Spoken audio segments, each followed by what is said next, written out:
Vous dire qu'on avait des attentes particulières, ce serait vous mentir. Simplement, nous avons un peu bu du petit lait aujourd'hui. Parce qu'on a eu des révélations. Des révélations sur les participants à cet assassinat, Martinez Zogo. On a eu des révélations sur le fonctionnement sécuritaire de notre pays. Des révélations d'une certaine gravité. Mais ces révélations-là, en somme, elles nous permettent aujourd'hui de lever une fois de plus les doutes qu'il y avait entre les différents participants. Vous avez assisté à l'audience. On a bien entendu qu'une certaine méthode portait la griffe de certains individus.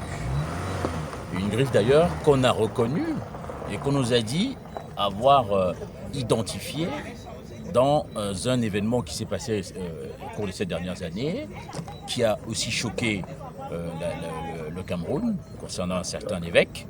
Donc tout ceci fait que finalement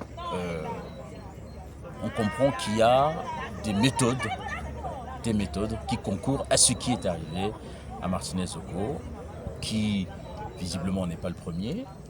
Et nous travaillons effectivement, ce qui nous rassure aujourd'hui, c'est que tout ça est mis à jour pour qu'on puisse comprendre ces méthodes-là et d'essayer de faire en sorte que plus jamais ça n'arrive.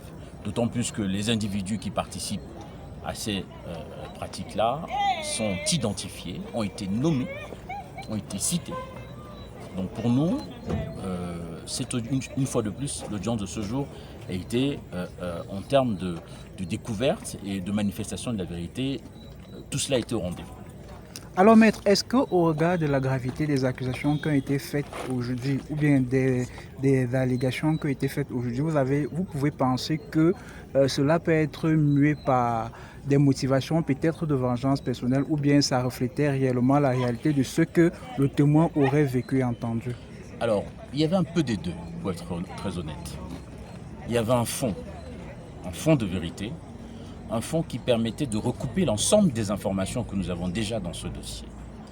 Mais bien évidemment, il y avait quelques relents de vengeance, quelques relents de volonté aussi de préserver ses intérêts individuels pour le témoin qui a intervenu. Parce que, vous l'avez bien entendu, il disait que s'il ne faisait pas ce travail-là, ce travail d'enquête et de dénonciation qu'il a fait, lui-même, au regard de ses pratiques dans ce pays, il aurait pu être soupçonné dans l'assassinat de Martinez Zogo.